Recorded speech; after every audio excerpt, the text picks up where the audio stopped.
Hey everybody, this is GGB. We're going to get into it. We had a lot of upsets hit yesterday. I mean, a lot. To be fair, it's Saturday, so I normally expect a lot to hit. But last Saturday, we only got one, which was kind of disappointing. We had like 8 today hit, and we had some almost hit. Texas Tech could have beaten UConn. Arkansas could have forced overtime against Bama. Okie State could have easily beat K-State. West Virginia gave Kansas a good game. It took a miracle shot by San Diego State to beat New Mexico. I mean, we had a lot of close ones yesterday, and DePaul almost came all the way back and beat Marquette. St. Mary's gave Gonzaga an interesting enough basketball game. Unfortunately, mine did not hit yesterday, but we did have some who hit. So we'll start in the Big East. Creighton got upset by Villanova. It was a big win by Nova because it moves them to 9-9 and into a tie for 6th place with Seton Hall. And if ESPN's right when it comes to the standings, which they normally are, they normally take tiebreakers into consideration, Nova right now holds the tiebreaker over Seton Hall with only 2 games left. They control their own destiny to get the 6th seed, which is interesting to say the very least. Moving forward, big games for Villanova and Seton Hall down the stretch. But that loss for Creighton could turn out to be huge. They fall to 12-6. Their chances of getting the 1 seed are gone, I believe. I believe Marquette locks that up with a win on Tuesday or Wednesday when they next play against DePaul. But the interesting part is now you're a game out of 2nd with only 2 games left remaining. It seems hard to imagine Creighton getting back into that fight, although it's possible if Creighton has an easier schedule down the stretch. On the bright side, if you're a UConn fan, huge win for you. Not only do you win, Creighton loses. And right now you sit only 1 game back on Creighton. To be fair, Creighton has easy games coming up. But they're on a 2-game losing streak. If they drop one of those, you could force a tiebreaker if you're a Huskies fan. Big games coming up for Creighton and UConn. But big loss by Creighton this weekend. Huge win by Villanova to get themselves in a big position. Big 12, we had 2 upsets. We had Oklahoma over Iowa State and Baylor over Texas. To be fair, Baylor was a little bit favored over Texas. But we're going to count it because Baylor was the number 9 overall team and Texas was the number 8 overall team. Texas dropped. They fall to 11-5, which is huge because Kansas beat West Virginia this weekend, which means Kansas has sole possession of 1st place. Now they have a tough 2 games down the stretch, but if they win out, they have the 1 seed and they win they win the Big 12 title outright. Big W for K-State and Baylor fans, though. They're only a game back on Texas. To be fair, only 2 games left, but Texas doesn't have the easiest schedule down the stretch as well. So, going to be interesting games coming up. And it's going to be a battle for 2nd and 3rd and 4th in the near distant future. There is a large gap between that and TCU, who now sits in 5th place in a tie with Iowa State. Big, great day for Iowa State. I mean, TCU. Everything you could have hoped to happen happened. You beat Texas Tech. Oklahoma beats Iowa State. And Oklahoma State does not upset Kansas State, which puts you into a tie for 5th place with Iowa State. Massive loss by Iowa State. Huge W if you're a TCU fan. Probably one of the biggest winners of the day. Oklahoma gets a win, and that puts them 1 game back on West Virginia and Texas Tech. Good day for Oklahoma, too, because they win, and the 2 teams ahead of them don't. They're only a game back. To be fair, only 2 games remaining. Not a lot of time to make up that ground, but at least it is possible still if you're an Oklahoma Sooner fan. Moving on to the SEC, we got 1 there. A&M was upset by Mississippi State. Mississippi State moves to 7-9 in conference. A&M falls to 13-3, which means Bama can still drop that game to A&M and win the outright conference title. I believe if they win their next game, they win it outright, period. There's only 2 games left remaining. The only way Texas A&M could even get a share of the SEC title is if they win out and Alabama loses out. So Bama, if they win their next game, clinches the SEC title. So massive W for Bama today.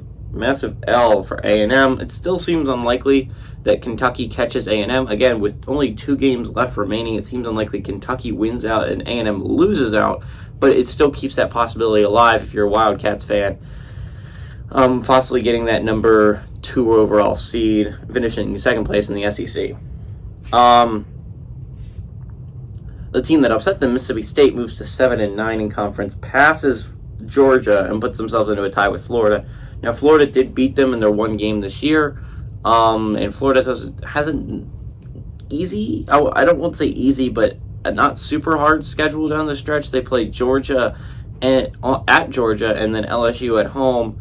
It seems unlikely. I would bet that they lose either of those, but it's not impossible.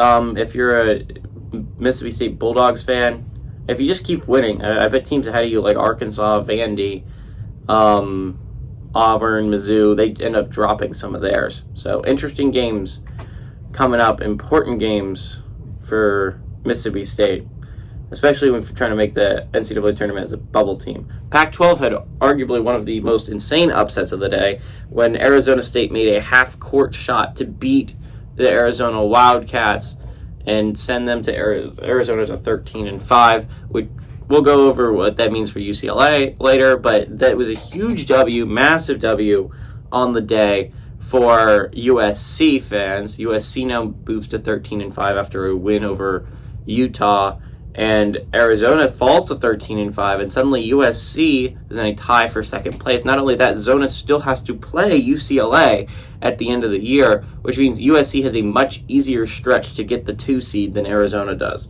So it was a massive W for USC, massive W for Arizona State too, because they keep Oregon away. They still keep a game up on Oregon with only 2 games left remaining on the schedule. Massive W for the Sun Devils. If they had lost that game, they would be in a tie with Oregon right now for 4th place. Now they have sole possession of 4th place.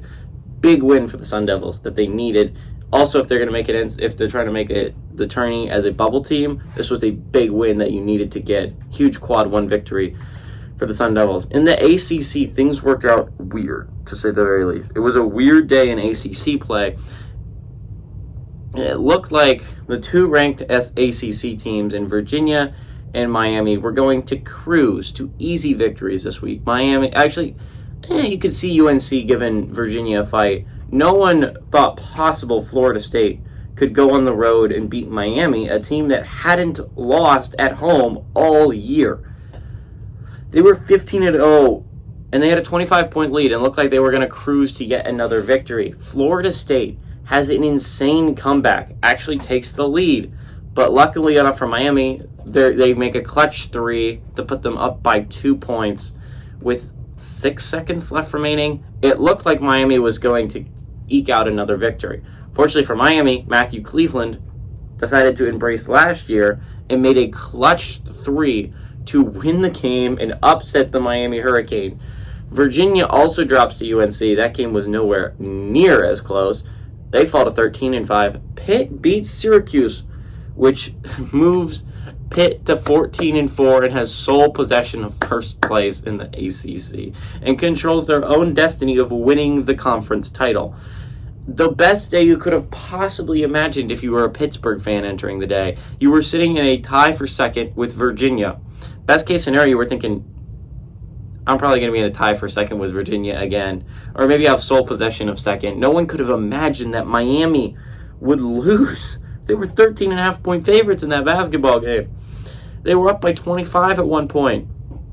Miami ends up taking a crushing loss at home. Virginia takes its second loss to an unranked basketball team this week.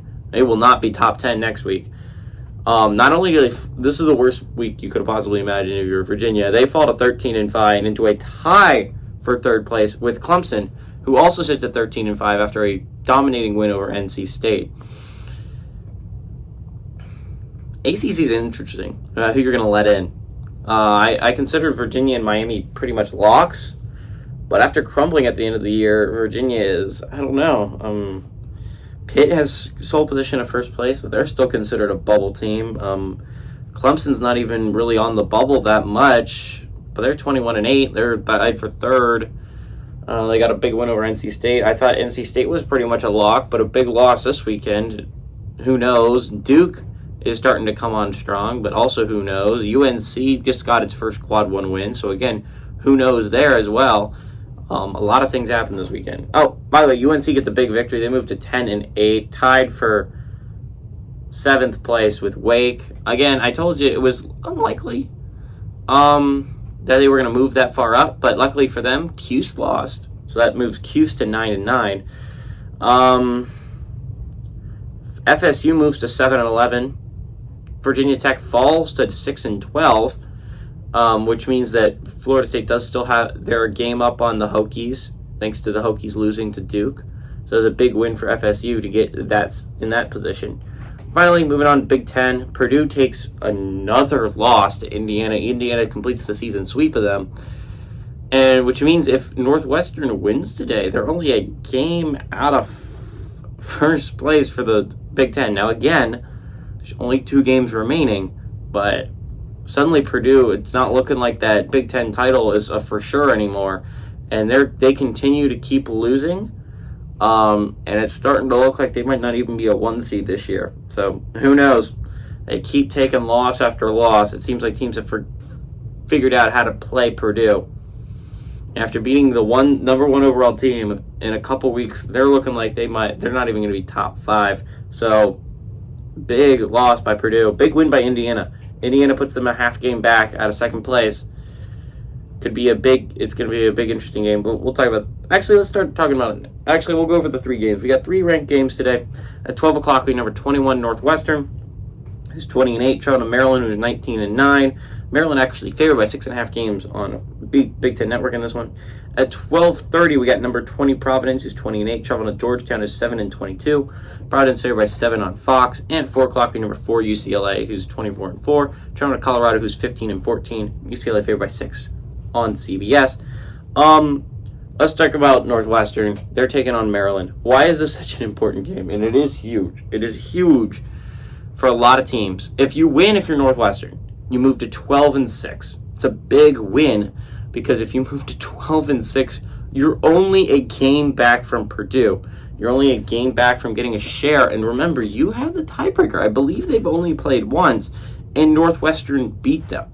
So Northwestern still has a legitimate chance at winning a Big Ten title if they win this game. So Purdue fans, kind of massive Maryland fans, because if they lose this game, Purdue's 2 games up, they just got to win 1, right?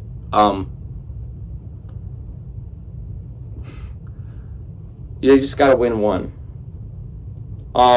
With Northwestern loss, on the other hand, would make things so interesting in the Big Ten once again. Northwestern would fall to 11-7. With Indiana's win yesterday, they are 11-7. Maryland victory over Northwestern would move them to an 11-7. Illinois, if they beat Ohio State today, could move to 11-7. And if Michigan beats Wisconsin, they are also 11-7. We could see a 5-way tie for 2nd place atop the Big Ten, which it would be such a Big Ten move. Because all these teams have been so close and so tight all year. Really, the difference between 2nd place and 6th is a game. It is that tight and that close of a match in the Big Ten. It's not like Iowa's even that far out of it. They're 10-8. They're only a game back if this happens. Michigan State's 9-8. I mean, it's crazy. It's going to be a rock fight down the stretch. On the other hand, if Maryland was to lose this game, they fall to 10-8. Worst case scenario for Maryland, they lose. They fall to 10-8. 1, 2, 3, 4, 5, 6. They fall into a tie for 6th with Iowa. Best case scenario for Maryland if they lose is Michigan and Illinois also drops their game. And don't worry, then you're still in a tie for 4th place. If you're a Maryland fan, you're still in a tie for 4th place with Illinois, Michigan, and then adding to it, Iowa. That would be what would happen if best case scenario, if you lose, but best case scenario, Illinois also loses to Ohio State and Michigan also loses to Wisconsin. We end up seeing that. Again, the battle for the number 4 team is going to be significant because remember that 4 spot gives you that double bye. It's an important game.